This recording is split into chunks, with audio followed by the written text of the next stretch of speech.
Hey everybody, welcome back to the Movie Couple channel. I'm Wendy and here is my non-spoiler review for Scary Stories to Tell in the Dark. This movie is directed by André Øvedal and it's produced by Guillermo Del Toro, and I'm a fan of their work. I like how they tell horror stories, and if you know Guillermo, you know that he has a love for monsters, and that's kind of what I was looking forward to the most when I saw the trailer and I went into this movie, because I wanted to see the creatures and the effects, because they just have a great way, very unique way of creating these monsters and bringing them to life.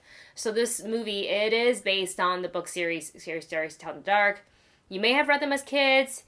You may have not. I've read a couple of them. A couple of the stories are familiar to me. I don't know if all the ones that are told in this movie are indeed in the book. I think one of them, the one with the spider, was definitely in the book, because I think I remember that one and not liking it very much because I don't like spiders. But I think what I expected going into this movie is obviously amazing creature design. I wanted to see the monsters, and I wanted to get freaked out. Not like Hereditary or Midsummer, like freaked out, but to the point where I was like, ooh, that image is kind of staying in my head a little bit. It's really a little bit less than it's so. If you're going in and you're expecting to get scared like The Conjuring or like jump scares left and right, you're really not going to get that, because don't forget that these books were essentially catered to the younger readers, and so the movie is kind of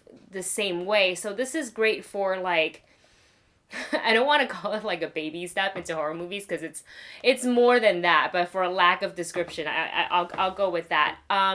It's like a supersized version of Are You Afraid of the Dark or Goosebumps. Like, I can put it that way, because there are moments where things are very freaky. There are moments where you kind of clench your jaw and ball up your fist, and you may want to look away from the screen. I mean, I ate it up every second of it. This is kind of the horror movie that I can sit back and enjoy and not feel very anxious, when I'm watching it. But I initially really did go in with the mindset of I'm gonna get jump scares, I'm gonna be horrified, I'm gonna be hugging my niece, and about 10 minutes in, I realized this is not gonna be that.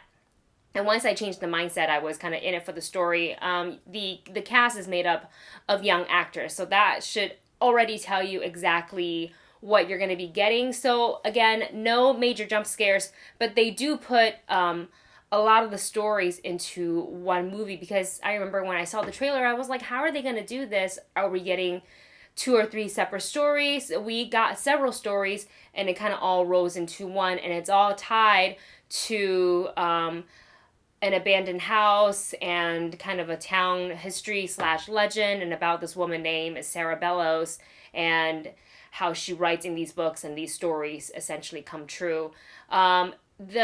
I gotta say, these creatures that we saw in the movie, there's like the Jingly Man, I think it was called. That was probably the creepiest one. I mean, they're all creepy. They're all very grotesque. But that one, because I don't like seeing on screen any sort of like weird body, like that, like Exorcist type movement.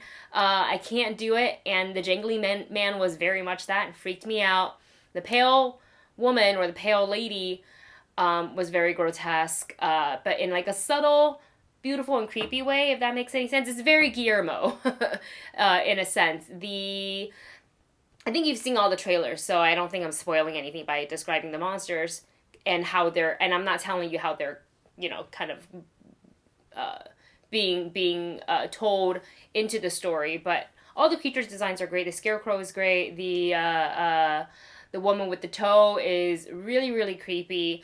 But I gotta say, out of all the stories, and this is just like a personal preference, the red spot, the one with the spider that you saw in the trailer with the girl, and she had the spot in her face, and then like a little spider leg pokes out, that got me, because like that's just so traumatizing to have to know that, like, there's spiders not like on you, but they're like in your face, and something like that could just give me enough nightmares. And that was the hardest one for me to actually sit through. I think it was for a lot of people, because I heard a lot of like cries and moans in the theater during that point. So I really enjoyed the monsters. I enjoyed the creepiness. I thought it was just the right amount of scary and horror elements for the audience they were going after and for the mood that they were setting. I thought the story was okay. It really did move a little slow for me at times. I really wish the pacing was just a little bit faster because sometimes it was so slow that I kind of fell out of the story a little bit. But other than that, I enjoyed watching it. I went in to watch for the creatures and the monsters, and I got exactly what I wanted. So there you go. I guess I should go ahead and rate this movie, and I am going to rate it.